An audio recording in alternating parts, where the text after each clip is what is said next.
हजरत हूद अलैहिस्सलाम का कौम को बारिश की कमी पर नसीहत करना। तफसीली बयान दरनान। हिस्सा 1। कौम आद की सरकशी और बदप्रस्ती।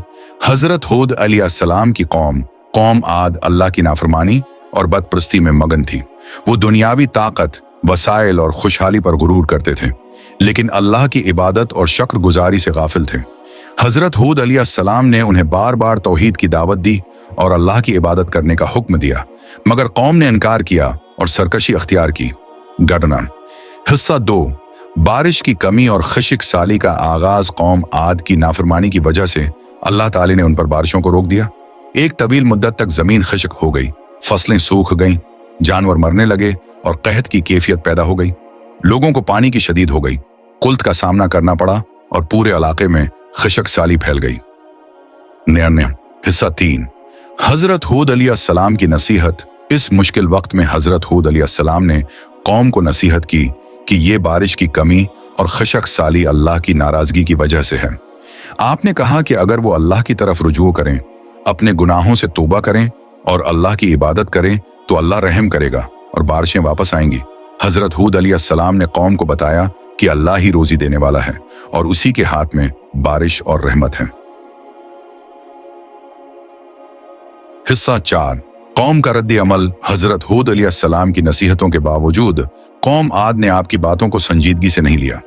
उन्होंने अपनी सरकशी और बदपरस्ती जारी रखी और हजरत हूद अलैहिस्सलाम की बातों का मजाक उड़ाने लगे। कौम आद के सरदारों ने कहा कि ये तो हमारे आबा व अजदाद की इबादत है, हम उसे नहीं छोड़ सकते और न ही हमें किसी की जरूरत है कि हमें बारिश दे।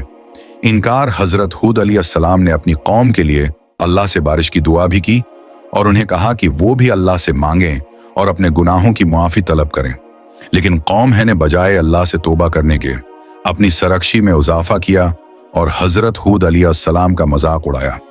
उनका कहना था कि बारिश न आने का सबब कोई और हो सकता है और वो हजरत हूद अलैहिस्सलाम की नसीहतों को मानने के लिए तैयार नहीं थे। नारायण। हिस्सा 6। कौम के अंजाम की वईद। जब कौम आद ने मुसलसल हजरत हूद अलैहिस्सलाम की नसीहतों को नजरअंदाज किया और अपने गुनाहों पर डटी रही, तो हजरत हूद अलैहिस्सलाम ने उन्हें अल्लाह के अजाब से खबरदार किया। आपने फरमाया कि अगर तुम लोग नहीं सिधरे तो अल्लाह की तरफ से बहुत बड़ा अजाब आएगा जो तुम्हारी ताकत और गुरूर को खत्म कर देगा। इक्सान। हिस्सा 7। हजरत हूद अलैहिस्सलाम की दुआ। हजरत हूद अलैहिस्सलाम ने अपनी कौम के लिए अल्लाह से दुआ की कि वो उन्हें हिदायत दे और उनकी तंगदस्ती दौर करे, लेकिन जब कौम अपनी सरकशी से बाज न आई तो हजरत हूद अलैहिस्सलाम ने अजाब की दुआ की। अल्लाह ताली ने आपकी दुआ कबूल की और कौम आद पर अजाब की तैयारी शुरू हो गई। अरना। हिस्सा 8। बादल का ज़ुहूर। एक दिन कौम आद ने आसमान पर स्याह बादल देखे और खुशी से शोर मचाने लगे कि बारिश आने वाली है। उन्होंने समझा कि ये बादल उनके लिए बारिश की खुशखबरी ला रहे हैं, लेकिन हजरत हूद अलैहिस्सलाम ने उन्हें खबरदार किया कि ये बादल बारिश नहीं बल्कि अजाब का निशान है। नीलान। हिस्सा 9। कौम आद का इंजाम। इन बादलों के साथ अल्लाह का अजाब आया जो एक शदीद आंधी की सूरत में था। यह हुआ इतनी ताकतवर थी कि उसने कौम आद को तबाह व बर्बाद कर दिया। 7 दिन और 8 रात तक यह हुआ चलती रही और उसने कौम के घरों, इमारतों और लोगों को मिट्टी में मिला दिया। कौम आद का नाम व निशान मिट गया कि हिफाजत हजरत हूद अलैहिस्सलाम और उनके मानने वाले अल्लाह की हिफाजत में रहे। अजाब से महफूज वो ईमान और तवक्कुल के साथ जिंदा रहे और कौम आद के अंजाम को देखकर अल्लाह का शुक्र अदा किया। नतीजा।